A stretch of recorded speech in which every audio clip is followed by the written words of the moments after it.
April the 2nd, 2022, day after April Fool's Day. At any rate, yes, well, I haven't said a whole lot in the last videos about the ongoing Russian war against Ukraine, and I think it may be time to kind of take another look at this situation and in light of various information that's kind of come up here.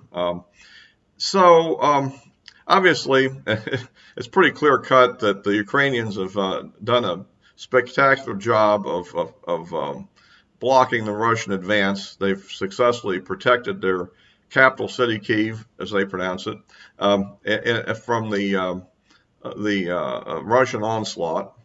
And they've engaged in some local counterattacks. And it looks like in some areas the Russians have pulled back, particularly in the area around Chernobyl, where they apparently somewhat foolishly moved into a radioactive waste area and dug trenches and, well, subjected themselves to radiation. So that's not good for them.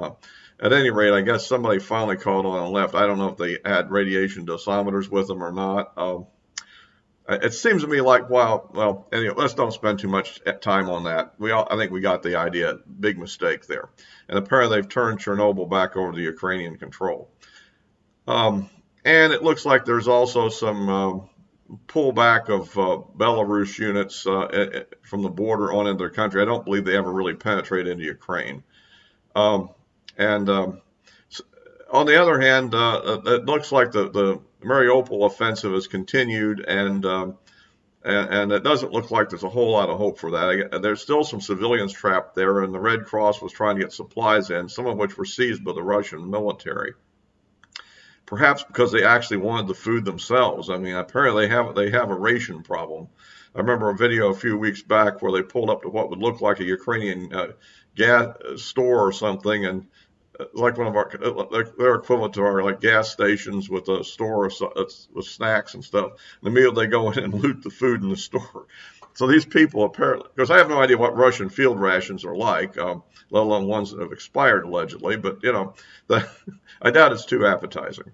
And then I doubt it's quite on the scale of our own MREs, which admittedly I've never tried, but I hear that, you know, at least it's like freeze-dried food and stuff. But anyhow, so if you like these videos, please subscribe. Likes help out with the algorithm. I appreciate that if you like the video, and you know, you can ring the bell for notifications. Comments appreciated.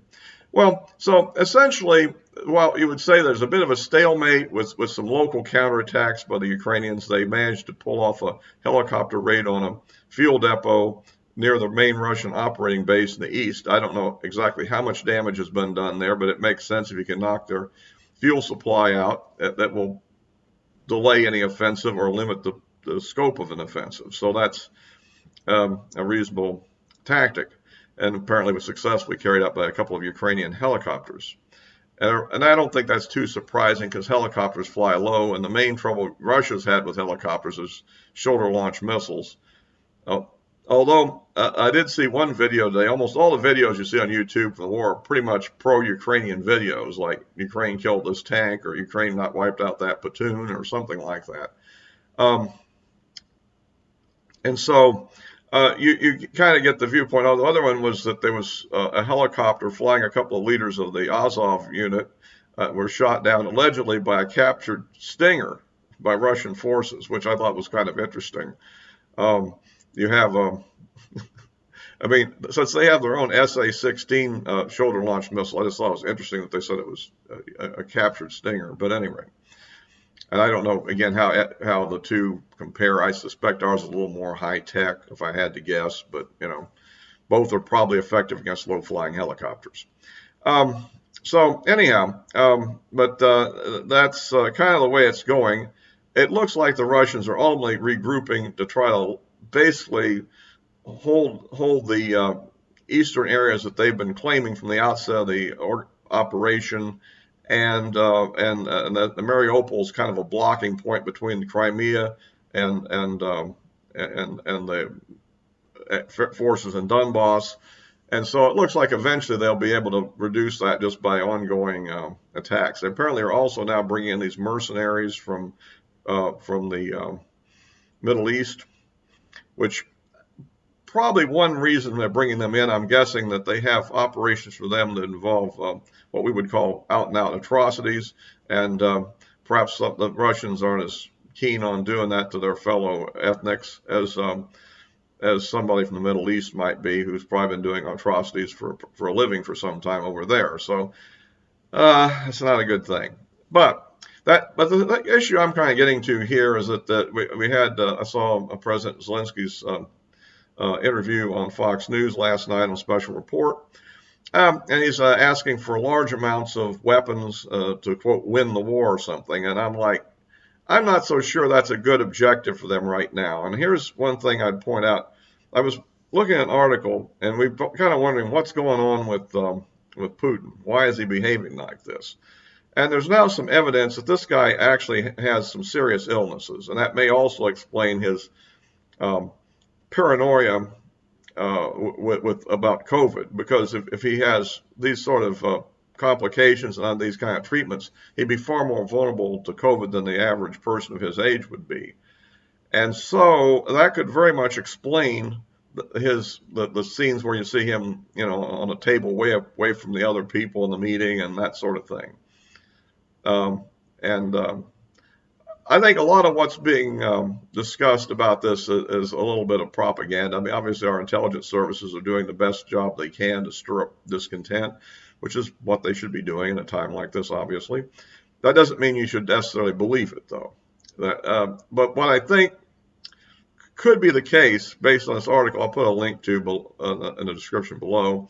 It suggests to me that potentially this is kind of a bucket list mission for Putin. He may know that he has but a short time left, and therefore he has to get it accomplished now. And therefore, that makes him all the more dangerous, actually. It's been reported he's been visited by these oncologists that they think it might be a thyroid issue, and that he may be on steroids right now. He's also been taking to some kind of native reindeer bloodbath treatment, some kind of, I guess, folk Russian alternative medicine. When it gets to that point, you realize that prognosis, if it exists, that might not be that good for him. And so, but it doesn't necessarily mean anything's going to happen health-wise before this war would go to a level that would be concluded or unacceptable, you might say. And so I think that right now pressing to actually, quote, defeat him might not be a good move. Best case scenario, he'd be overthrown. Worst case scenario, he might actually go nuclear. And that's why I think this, again, is a very delicate situation. Remember, this is on the exact borders of Russia. It'd be like if this was happening in Mexico for us or for Canada. The foreign powers were massively throwing weapons into a group that was fighting our efforts. I think the kind of justifications and values we put on it just aren't the ones that their leadership are. And even then, it's close enough where I think we should understand this. This is very tentative. On the other hand, I agree that Zelensky has to take a strong stand both to support his own position in power right now, because it's been revealed in some show about Zelensky's history that, in fact, he really was a peace candidate, and his attempts to negotiate peace were frustrated not just by Putin, but also by his own people taking much more hawkish stance. And this is what had happened up until the more recent months leading up to this war. And so his freedom of action also might be limited. Furthermore, you have to take a tough stance going into the negotiations or you'll lose completely.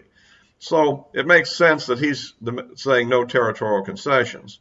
On the other hand, it's unclear whether Ukraine will have the ability to really knock the Russians completely out of the areas in the eastern Ukraine that they've occupied. So anyway, I think that's kind of the way the war looks right now. We can hope it doesn't escalate too much, but this could be a calm before the storm. I mean, at some point, it looks like they're now trying to negotiate the best deal each side can get. And so that's kind of where we are at the moment. But if both sides remain intransigent, it's possible that something new will happen. I think at the moment they haven't completely pulled back from Kyiv for one reason. It would look bad politically, and otherwise it probably would have the effect of undermining their own negotiating position. But so we continue then with the situation. I think what might make sense at some point would be to pull the forces away from Kyiv back into Belarus, and that has to be done in a scaled way anyhow, or else they risk getting their forces cut off from supply lines, and then they may very well redeploy to the east. My own opinion is that that basically the Russians really overshot with what they tried to do in the beginning by trying this multi-axis attack on all fronts. I just don't think they had a big enough army to take on a country the size of Ukraine all at once like this. Remember that I believe, and any historians, if they're watching, can check my viewpoint, but I think this is the largest country Russia ever took on by themselves without allies. And they definitely have no allies here, really. So, I mean, if you go back to Napoleonic Wars, and but I guess they may have had border skirmishes with, well, you could say one of the battles before the big march on Moscow. I guess it was Russia versus France, but France was overextended in Poland at the time, and Eylau, I think is how it's pronounced, the battle. But in general, Russia's known to be a bully type country that takes over smaller countries, like they took over the Baltic states right before World War II proper. Well, it was during that period right at the beginning of the war where, before they got involved in a war when they were allied with Germany, not fighting Germany.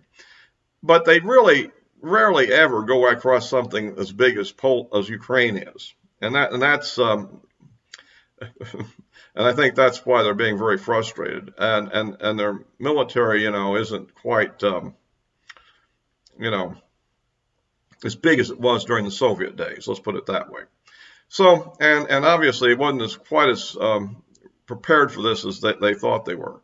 But I also point out that there could be another escalation if we throw too much stuff into Ukraine and create a situation where they're actually getting attacked in their own country. I think that you have to be a little bit cautious about this. I know everybody wants to go to their aid, but one has to realize that this could escalate into a very nasty level. I mean, and if we have a leader over there who is physically ill and maybe facing a certain questionable lifetime future that isn't that far off, maybe a few years at most, you have somebody who might take an action that a person who was healthier might not consider doing. And so that's kind of the reasoning why my thinking about this subject. I don't believe that it's the best thing I think they can try to do again is get the Russians out of Western Ukraine, away from the capital, take back as much land as they can around in the eastern area, and try to get a ceasefire. I doubt that Ukraine is going to actually agree to formally cede any territory, which is probably why there really won't be a real peace treaty, as I mentioned in a previous video. I tend to think it's going to be more of like a long-term ceasefire along the lines of, what happened between Israel and Syria at the end of the Yom Kippur War, or what happened in the Korean War back in '53. At this date, there's never been a peace treaty between North and South Korea, but the actual fighting has stopped. So anyway, that's kind of what I think there. The addresses of my social media accounts are below. You can follow me there. Also, I post particularly on Twitter, and I post other things on the other accounts as well. And until next time.